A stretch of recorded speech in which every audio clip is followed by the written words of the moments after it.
오늘의 말씀으로 새 힘을 주시는 하나님이라는 제목으로 말씀의 은혜를 나누겠습니다. 여러분 요즘에 많이 더우시죠? 저는 제가 대구 사람이 아니라서 더운 줄 알았더니 대구 분들도 다 덥다고 하셔서 요즘에는 위로를 많이 받고 있습니다. 너무 밤에 더워서 잠이 안 오는 거예요. 그래서 선풍기를 틀고 잤더니만은 목이 이렇게 돼버렸습니다. 혹시나 코로나인가 싶어가지고 병원에 가서 검사도 했는데 코로나는 아니고 그냥 선풍기 목감기라고 그렇게 얘기를 들었습니다. 건강 조심하시기 바랍니다. 현대인들은 누구나 이렇게 많이 피곤합니다. 여러분도 많이 피곤하시죠? 저도 사실은 피곤하다는 말을 많이 달고 다니는 사람 중에 한 명인데 잠을 푹 자도 피로가 풀리지 않는다면서 우리가 요즘에는 심지어는 병원을 찾는 그런 사람들도 갈수록 많아진다고 합니다. 수면이 이제 불량한 거죠. 수면의 질이 나쁜 그런 경우를 말하는 겁니다. 하나님은 우리가 하루 동안 여러 가지 일로 인해서 피로가 쌓이면 이 하룻밤 자는 동안에 그 피로가 다 풀리도록 그렇게 우리를 창조해 주셨습니다. 자, 그런데 현대인들은 아무리 잠을 자도 피로가 풀리지 않고 그나마 자면서 누워 있지만 또 제대로 잠을 들지 못하는, 그래서 몸에 그 피로가 풀리지 않고 남아서 우리의 삶을 힘들게 하는 그런 병 아닌 병을 우리는 많이 가지고 있습니다. 보통 하룻밤 수면으로 완전히 회복되는 것을 생리적 피로라고 부르고요. 그러나 하룻밤으로 회복되지 않고 며칠이 지나야만 회복되는 것을 만성 피로라고 그렇게 부른다고 합니다. 현대인들이 많이 직면하고 있는 것이 이 만성 피로입니다. 만성 피로는 여러 가지 몸에 이상한 신호를 보내게 되는데요. 음식을 먹어도 소화불량이 잘 생기고 몸살이 난 것처럼 기운이 없고 식욕 부진, 의욕 상실, 사기 저하, 또 무기력, 또 뚜렷한 이유 없는 두통, 자, 이런 것들에게는 어떤 약이 좋을까요? 보통 약장사들이 이렇게 말하면서 뭐 이런 거 다 겪고 계시죠 하면 다 내 증상인 거예요. 왜냐하면 우리 모두가 다 만성 피로 환자거든요. 자, 이런 만성 피로는 우리를 무기력하게 만들고 심지어는 의사들 말로는 돌연사를 불러일으키는 중요한 원인 중에 하나라고도 얘기합니다. 오늘 본문은요, 바벨론에 멸망당하고 70년간 포로 생활을 하고 있는 이 이스라엘 백성들에게 새 힘을 주시기 위한 이사야 선지자의 예언의 말씀이라고 할 수 있습니다. 지금 바벨론에 끌려간 이 유대 백성들은 지금 무기력에 빠져 있습니다. 지금쯤이면은 고향에 돌아갈 수 있을 줄 알았는데 이미 나이 들어서 끌려온 사람들은 다 죽고 바벨론 땅에서 태어난 사람들도 이제 중년의 나이를 넘기면서 이제 노년의 나이에 접어드는 사람들까지 이제 희망이 없는가라고 하는 절망감에 빠져있던 그런 때입니다. 무슨 방법으로 지금 천하를 지배하고 있는 그렇게 강한 바벨론을 이기고 바벨론 손에서 해방될 수 있을까? 그렇게 해서 고국에 돌아갈 수 있을까? 이건 너무나도 말도 안 되는, 불가능해 보이는 그런 일인 것이죠. 그런데 오늘 하나님께서 그들에게 새 힘을 주시겠다고 얘기합니다. 하나님, 새 힘 필요 없습니다. 지금 우리 풀려나야 됩니다. 풀려나기만 하면 다 해결되는 겁니다. 풀어주지도 않으면서 새 힘만 주시겠다? 그거 필요 없어요. 우리가 그렇게 말할 수도 있습니다. 지난주 광복절이었는데 계속 일제치하에서 우리가 고통당하고 징용당하고 위안부 끌려가고 그런 비참한 삶을 살고 있는데 해방은 안 시켜주시고 내가 새 힘을 줄게. 그러면 우리도 속상하지 않겠어요? 그 새 힘 필요 없고 해방 주세요. 이렇게 말할 수 있지 않겠습니까? 자, 오늘 29절을 보겠습니다. 피곤한 자에게는 능력을 주시며 무능한 자에게는 힘을 더하시나니. 자, 지금 이스라엘 백성들은 바벨론의 포로 생활로 인해서 만성 피로를 느끼고 있는 겁니다. 그들은 피곤했으며 무기력했습니다. 언제 풀려날지 모르는 절망감에 사로잡혀 있었던 것입니다. 여러분, 70년째 해방되더라도 69년까지도 풀려날 희망이 없었어요. 해방의 희망이 없었단 말이에요. 그러한 이스라엘 백성들을 향해서 하나님께서는 소망의 말씀, 위로의 말씀을 주고 계시는 것입니다. 내년이다. 내 후년이다 이렇게 말씀하시지는 않았지만 하나님 안에 소망이 있기 때문에 절망하지 말고 나만 바라봐라. 오늘 이렇게 말씀하고 있는 것입니다. 자신의 힘으로 해결할 수 없는 수많은 문제 때문에 삶에 지친 영혼들에게 하나님은 새 힘을 주신다라고 말씀하십니다. 우리 보통 이 문제가 당장 언제까지 해결될 것처럼 하나님께서 우리에게 약속을 해주신다면 우리가 좀 잘 견딜 텐데 이런 생각을 하지 않습니까? 그런데 하나님께서는 내일 해결되더라도 오늘 말씀해 주시지 않고 오늘 내 손을 잡아, 오늘 나를 바라봐, 오늘 나의 인도를 신뢰해 이렇게 말씀하신다고요. 아니 내일이면 해결돼 이렇게 한마디만 딱 해주시면은 내가 마음 편히 먹고 잠들 텐데 내일 당장 해결될 문제를 그렇게 말씀 안 하시고 오늘 내 손을 잡아라고 말씀하시는 거예요. 여러분 우리 하나님 좀 짓궂으신가요? 네, 우리 마음하고는 좀 다르신 것 같아요. 이 세상에 문제없는 인생이 없습니다. 인생길이 잘 열리지 않고 또 그걸로 인해서 고민하는 분들이 많습니다. 억울하게 다른 사람 때문에 고통하는 사람들도 많습니다. 그래서 하나님께 기도해도 열리지 않는 것처럼 느껴질 때도 있습니다. 성경을 보아도 대부분의 신앙 위인들도 하나님을 대면하고 만날 때는 스스로 해결할 수 없는 깊은 문제에 직면해 있을 때였다라는 겁니다. 그런데 어떤 사람은 문제 해결을 받고 어떤 사람은 해결을 받지 못했습니다. 어떻게 그런 결과가 나타난 것일까요? 여러분 간단합니다. 어떤 사람은 그 문제를 가지고 자기 스스로 풀려고 애를 쓴 반면에 어떤 사람은 그 문제를 가지고 하나님을 만났기 때문에 그런 것입니다. 내가 하나님 앞에 나아가면 된다라고 아는 것과 실제로 하나님 앞에 나아가는 것은 차이가 있는 것입니다. 머리로는 하나님을 만나야 된다라고 알고 있지만 실상으로는 머뭇거리고 있고 실제로 하나님과 만나기 위한 어떠한 한 걸음이 없는 결단이 없는 우리들의 삶이라면 이건 좀 문제가 있는 거 아니겠습니까?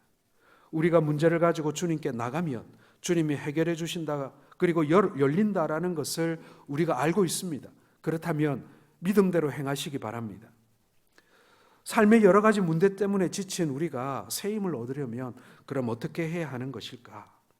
오늘 우리에게 새 힘을 주시는 하나님을 만나는 기적을 체험하려면 어떻게 해야 하는지 말씀을 통해 함께 살펴보고자 합니다. 첫째로는 자신의 상황을 불평하지 말아야 합니다. 자, 오늘 27절을 한번 같이 읽어보겠습니다. 시작.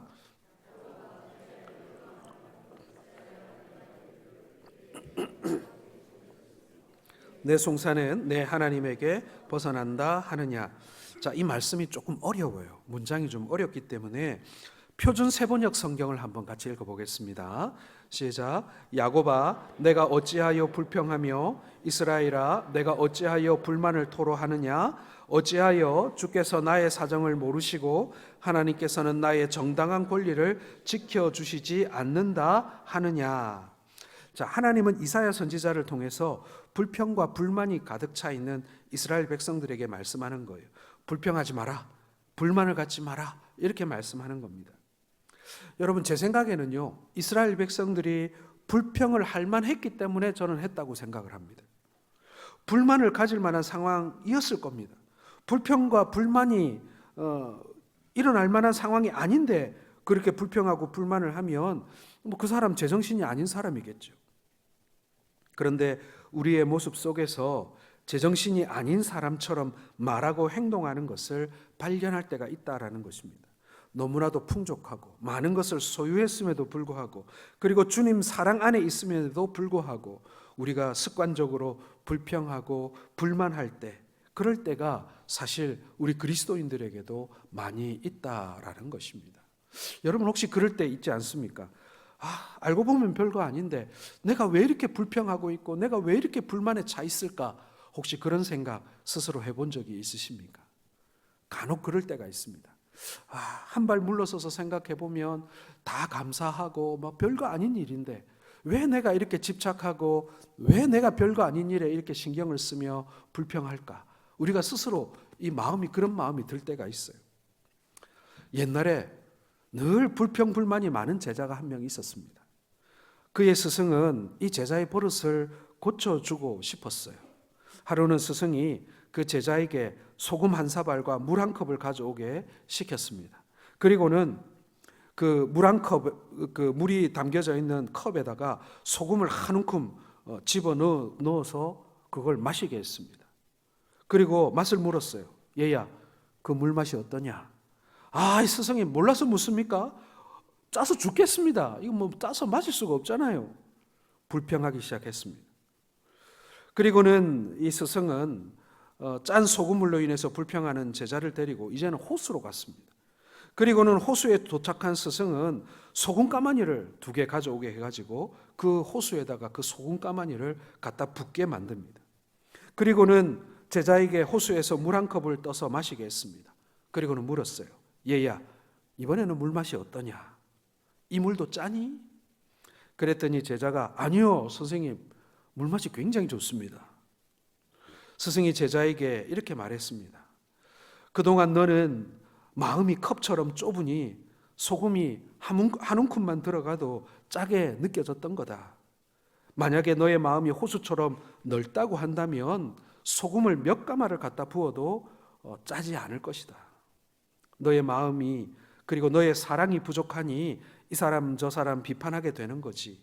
이제 너의 마음이 호수처럼 넓다면 모든 사람을 다 품을 수 있을 거야. 이렇게 제자에게 가르침을 주었다고 합니다.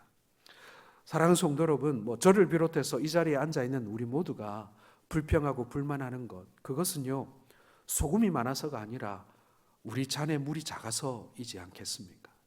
우리의 마음이 호수 같지가 않고 그냥 간장 종지 같고 물 한 컵 같으니 조금만 소금이 그 가운데 뿌려져도 짜고 불편하고 우리가 불만에 차는 것입니다. 그러나 우리가 호수처럼 혹은 바다처럼 우리의 마음이 넓다면 아무리 거기다 소금을 갖다 붓는다 한들 우리가 짜다고 느낄 수가 있겠습니까? 불평이 이와 같습니다.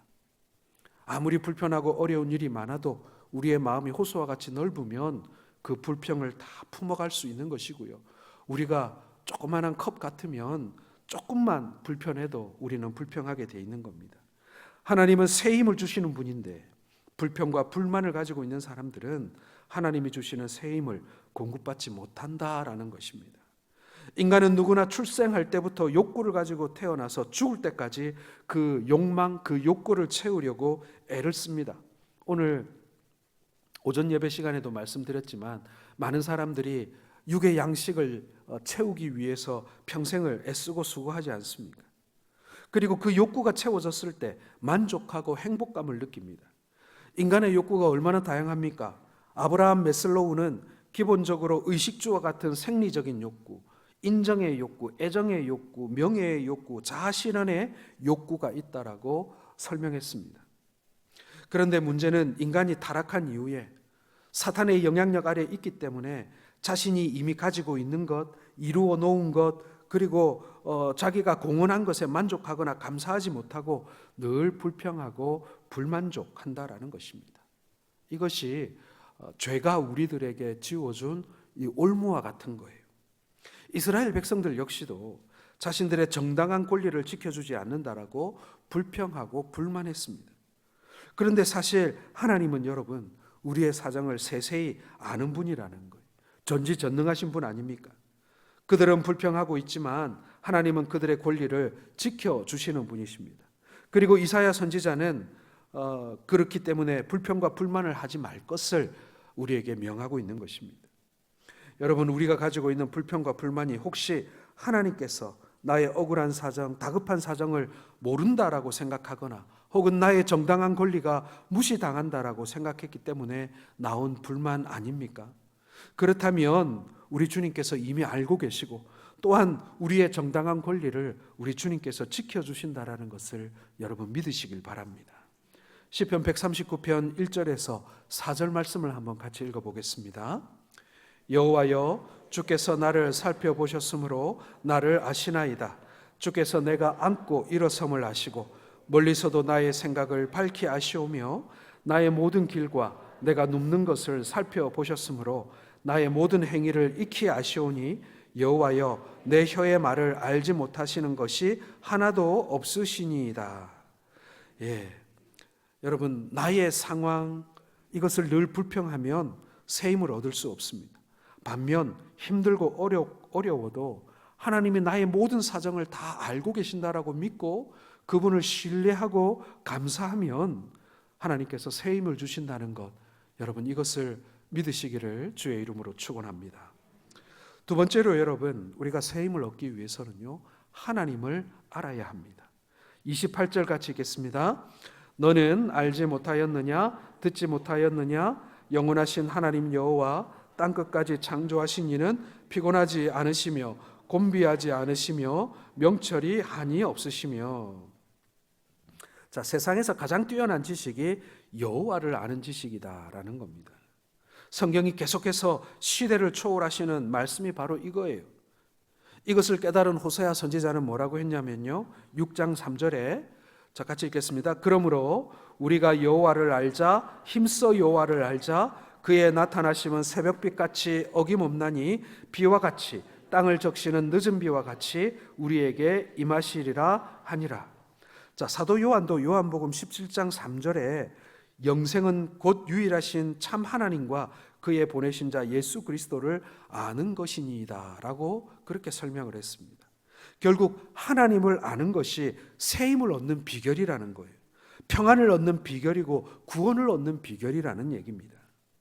여러분, 세상에는 하나님을 아는 사람과 하나님을 모르는 사람으로 구별할 수 있습니다. 즉 구원을 얻은 사람과 구원을 얻지 못한 사람으로 나누어지는 것입니다. 하나님은 성경을 통해서, 선지자를 통해서, 그리고 믿음의 사람들을 통해서 자신을 계시하셨습니다. 그러므로 하나님을 바로 알고 힘써 알아야 하나님이 주시는 새 힘을 얻을 수가 있는 거예요. 자, 그렇다면 여러분, 하나님을 어떻게 알아야만 하는 것일까요? 우리 인간이 무슨 지식으로 하나님을 알 수 있겠습니까? 성경을 통독하고 그 내용을 잘 외우거나 숙지하면 하나님을 잘 알 수 있을까요? 모든 신학적인 서적을 뒤져서 그 학자들의 주장을 잘 이해하게 되면 하나님을 잘 알 수 있게 되는 것일까요? 부족합니다. 완전하지 않습니다. 모자랍니다. 아니, 불가능할 수도 있습니다. 여러분, 히브리어에 안다라는 말은요, 본래 체험하다와 같은 말입니다. 하나님을 아는 것은 차가운 지식을 분석함으로 알아지는 것이 아닙니다. 하나님을 바로 알면 만남의 경험, 관계 맺음의 경험으로 알아지는 것입니다. 때문에 하나님을 아는 것은 하나님의 사랑을 경험하는 것으로 아는 거예요. 하나님의 은혜를 체험함으로써만 알 수 있는 것입니다. 자, 그렇다면 하나님의 사랑과 하나님의 은혜를 무엇을 통해서 체험할 수가 있을까요? 그것은요, 순종의 경험을 통해서 체험하게 되는 것입니다. 여러분, 이 말을 쉽게 말씀드리면요, 순종해보지 못한 사람은 간증거리가 안 나와요. 순종해본 사람만이 간증거리가 있습니다. 간혹 저한테나 간증이라고 얘기하시는 분의 이야기를 들어보면 잘된 거, 성공한 거, 잘 풀린 거, 돈 번 거, 그런 거 얘기합니다. 그런데 왜 그렇게 됐는지에 대해서는 몰라요. 그저 하나님이 나를 좋아하시고 나에게 복을 주셨다 정도만 알고 있는 것이지, 그게 왜 그렇게 됐는지에 대해서는 설명하지 못해요. 여러분, 그렇다면 의심해 봐야 되는 거예요. 그것이 진짜 하나님의 은혜인지, 그것이 진짜 간증거리가 되는 건지 한번 의심해 봐야 한다라는 것입니다. 사단도 우리를 부유하게 할 수 있어요. 사단이 우리에게 가난함만 갖다 주는 거 아닙니다. 중요한 것은 우리가 순종했더니 하나님께서 우리에게 그 순종에 대한 하나님의 응답을 우리에게 경험케 해주신다. 여러분, 이것이 간증인 것입니다. 간증의 조건이에요, 이게. 간혹 우리 성도들에게 간증을 하게 하는 그런 경우가 있어서 이 간증문 쓰는 걸 제가 도와드릴 때가 있는데, 간증의 필수적인 조건인 거예요. 바로 순종했더니 하나님께서 응답해 주시는 이 순종의 경험이 있어야 비로소 간증이라고 말할 수가 있는 것입니다. 말씀을 듣는 것에서 끝나는 것이 아니라 체험함으로 비로소 알아지는 것입니다. 어떤 사람은 말씀을 지식으로 잘 알고 있습니다. 그러나 그렇다고 해서 실제로 그가 하나님을 잘 안다? 아니라는 거예요. 말씀을 듣고 기억 속에 담는 것이 아니라 순종의 체험을 통해서 알아지기 때문에 그런 것입니다. 여러분, 놀이동산 가면 여러 가지 놀이기구가 많이 있는데 그중에 여러분 바이킹 한번 타보셨습니까? 저도 놀이기구를 잘 못 탑니다. 저희 집 식구들 다 잘 타는데 저만 못 타서 맨날 놀림을 받는데, 여러분 바이킹 아시죠? 이렇게 올라갔다 내려갔다 하는 거. 자, 그런데 표를 샀어요. 표를 사고 가만히 옆에서 이렇게 뭐랍니까? 이렇게 펜스가 쳐져 있잖아요. 안에 이제 자기 순서 될 때까지 기다리도록 이렇게 보니까 타는 법을 알겠어요. 딱 타서 딱 앉으면은 앞에 안전바가 탁 내려오고요. 이렇게 위로 쫙 올라가면 이렇게 손 들고, 내려오면 이렇게 소리 지르고, 또 올라가면 손 한번 들고, 이러면은 이제 저렇게 타면 재미있겠구나, 저렇게 타면 잘 되겠구나, 이렇게 상상만 하는 거예요. 타보지는 않고 표도 끊었는데 그 순서를 가만히 보면서 저렇게 타는 거구나. 이건 타본 게 아니에요. 이건 타본 게 아니에요. 우리가 하나님에 대한 지식을 알고 있습니다. 말씀을 들었습니다. 말씀을 읽었습니다. 말씀을 통독했습니다. 그래서 우리가 그 성경의 지식을 알게 되었어요. 깨닫게 되었어요. 그 다음에는 뭐가 필요합니까? 그 말씀대로 순종해보는 경험이 필요합니다. 순종해보는 경험이 있어야 그 다음에 그 순종에 대한 하나님의 반응을 우리가 경험할 수 있는 것입니다. 그러므로 여러분, 우리가 하나님을 안다라는 것은요, 몸으로 경험하는 거예요. 몸으로 알게 되는 거예요. 말씀도 기억을 통해서가 아니라 계속되는 순종의 경험을 통해서 말씀의 참뜻을 알고 말씀의 참뜻을 통해서 하나님을 알게 되는 것입니다. 이게 진짜 아는 거예요.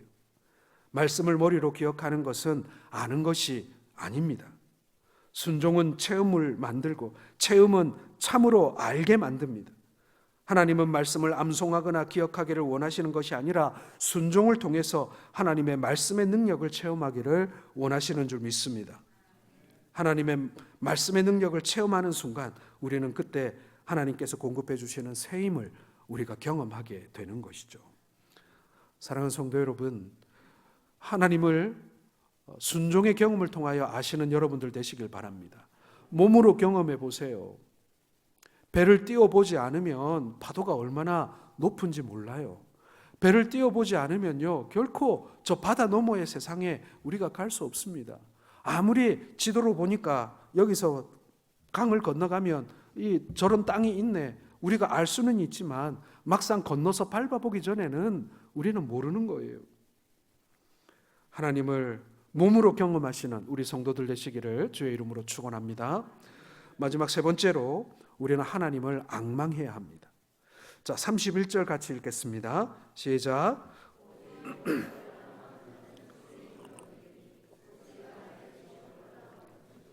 다른 박질하여도 곤비하지 아니하겠고 걸어가도 피곤하지 아니하리로다. 자, 앙망하다라는 말은요, 기다리는 것, 희망을 품고 믿음으로 기다리는 것이 곧 앙망하는 것입니다. 저는 가끔씩 TV에서 TV 동물농장을 볼 때가 있어요. 저희 집사람은 TV 동물농장 안 좋아합니다. 왜냐하면 사람들이 강아지를 너무 잘 버려요. 그리고 그게 너무 가슴이 아파가지고 못 보는 거예요. 그래서 그걸 보면 막 화가 난대요. 그래서 잘 못 봅니다. 자, TV 동물농장 보면요, 가끔 세상을 떠난 주인을 하염없이 기다리는 강아지들이 소개될 때가 있어요. 여러분도 한 번쯤 보셨죠, 그렇죠? 이 동물임에도 불구하고 동물이다가 보니까 이 죽음의 의미를 잘 몰라요. 동물들은 죽음의 의미를 잘 모른다고 하더라고요. 그러니까 하염없이 주인을 기다리는 거예요. 그야말로 앙망하는 것입니다. 그 모습에서 우리가 감동을 받습니다. 하지만 우리는 죽은 주인을 기다리는 개가 아니죠. 우리는 살아계신 하나님을 기다리는 주의 백성입니다. 그러므로 우리는 적어도 개만도 못하다는 말은 들어서는 안 되는 것 아니겠습니까? 개도 주인을 앙망하며 기다릴 줄 아는데 우리가 그렇게 하지 못한다면 우리가 세상 사람들한테 손가락질 받지 않겠습니까? 성경은 하나님을 앙망할 때 위대한 기적이 나타난다라고 우리에게 가르쳐주고 있습니다. 기독교 신앙은 하나님을 앙망하는 것입니다. 좀 더 정확히 말하면 하나님만 앙망하는 것입니다. 내 방법을 사용하고 그래도 힘이 부족하면 하나님의 도우심을 구하는 게 아니라 전적으로 내 방법을 포기하고 하나님을 의지하는 것이 바로 앙망하는 것입니다. 오늘 본문 31절에 오직 여호와를 앙망하는 자는 새 힘을 얻으리니라고 말씀하셨습니다. 하나님을 앙망하고 의지하면 새 힘을 얻게 되는 줄 믿습니다. 그것도 독수리가 날개치며 하늘로 올라감 같은 새 힘을 주십니다. 새 중에서 독수리처럼 높이 솟아 올라갈 수 있는 새는 없다고 합니다. 우리가 하나님을 앙망할 때 하나님께서 독수리 날개치며 올라감 같은 강하고 담대한 능력을 허락해 주실 것입니다. 하나님의 능력이 한이 없으시지만 여호와를 앙망하는 자에게만 그 능력이 나타나는 것입니다. 엘리야 시대 때 3년 반 동안 큰 흉년이 들었을 때 이스라엘의 과부가 정말 많았지만 오직 한 사람 사렙다 과부만 구원을 얻었습니다. 그녀가 하나님을 앙망했기 때문입니다. 선지자 엘리사 시대 때에는 이스라엘에 수많은 나병 환자가 있었지만 오직 딱 한 사람만 깨끗함을 받습니다. 수리아 사람 나아만 장군입니다. 그가 깨끗하게 고침을 받을 수 있었던 것은 하나님을 앙망했기 때문에 그런 것입니다. 사랑하는 성도 여러분, 우리는 오늘 하나님을 앙망하고 있습니까? 우리가 살다 보면 우리가 문제 앞에 떡하니 서 있을 때가 많이 있습니다. 문제가 없는 사람 아무도 없습니다.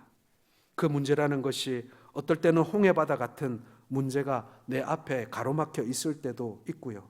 사자굴에 던져진 다니엘처럼 피할 길이 없는 막다른 골목에 우리가 처할 때도 있습니다. 그러나 우리에게 새 힘을 주시는 하나님을 만나면 우리가 기적을 체험하게 될 줄 믿습니다. 홍해바다가 갈라지고 사자의 입이 봉해지는 그런 경험 말입니다. 그러므로 우리는 우리에게 새 힘을 주시는 하나님을 만나야 합니다. 오늘 이사야 선지자를 통해서 우리에게 계시해 주신 말씀처럼 자신의 상황을 불평하거나 불만족할 것이 아니라 여러분 우리의 작은 믿음을 키워가시길 바랍니다. 여러분들의 믿음의 크기만큼 불평과 불만은 그 용량이 작아지게 될 것입니다. 그리고 하나님을 아시기 바랍니다. 지식적인 알미 아니라 경험적인 알미입니다. 하나님의 말씀을 순종하고 실천하면 하나님을 경험할 수 있습니다. 그런 경험이 많아지면 많아질수록 쌓이면 쌓일수록 우리는 능력 있는 그리스도인이 되는 것입니다. 그리고 마지막으로 하나님을 앙망하시기 바랍니다. 도우실 하나님을 기대하고 하나님을 바라보면서 그러면 하나님께서 일하실 것입니다. 시편 121편 1절과 2절을 읽고 말씀을 맺기를 원합니다. 같이 읽겠습니다. 내가 산을 향하여 눈을 들리라. 나의 도움이 어디서 올까? 나의 도움은 천지를 지으신 여호와에게서로다. 아멘. 여러분 원치 않았던 불행이나 고난 때문에 여러분 불평하지 마시고 매일 하나님을 알려하고 하나님을 앙망함으로 하나님이 주시는 그 새 힘, 정말 남들은 알 수 없는 그 은밀한 새 힘을 얻으시는 우리 모든 성도들 되시기를 주님의 이름으로 축원합니다.